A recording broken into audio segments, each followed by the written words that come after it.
Good evening, I'm Michael Steele. So we begin tonight with Donald Trump taking responsibility for rattling the global markets and pushing this country closer to a recession because of his tariff policies.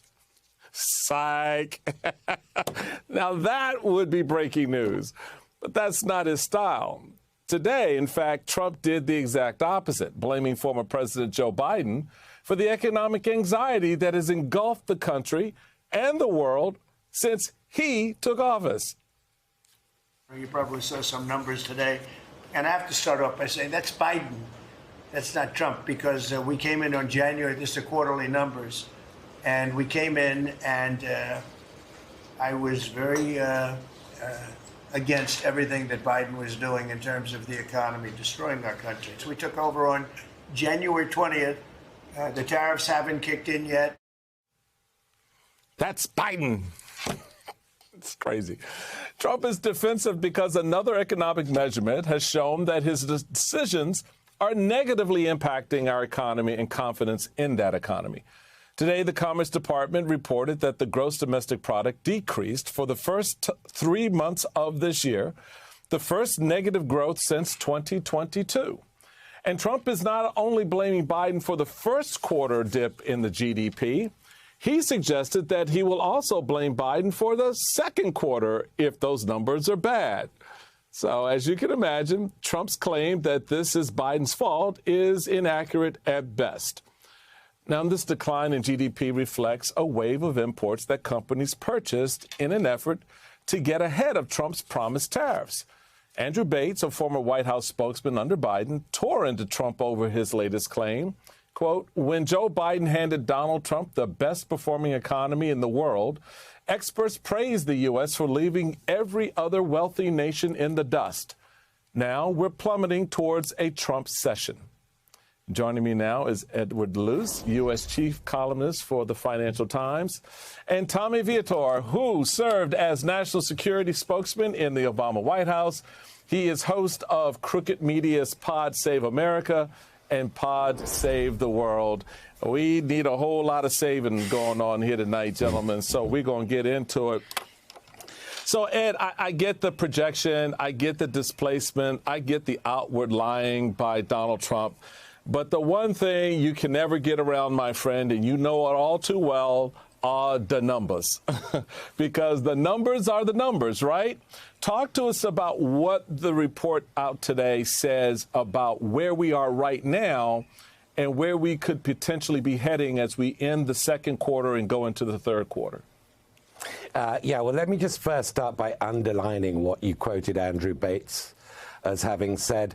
Last October, The Economist had a cover story saying the envy of the world, the American economy.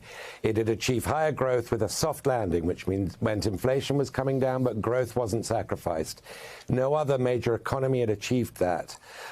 Now it's got cover stories with Donald Trump walking over piles of dollar bills with leaking gas and a match. That's in the space of a few short months. The first quarter, as you asked, Michael, 0.3% contraction. Now, a lot of that's because imports surged as people are rushing to panic buy and stock up their inventories ahead of the big tariff increases.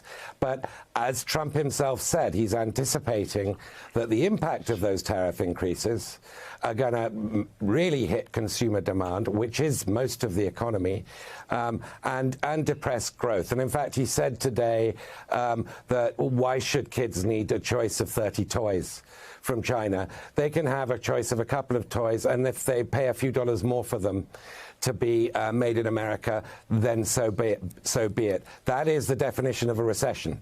You earn less money. Your income is shrinking. And so he's preemptively blaming that on Biden. You really couldn't make it up. It was Trump's stock market last year when Biden was president. Now that Trump is president, it's Biden's stock market. You couldn't make this up.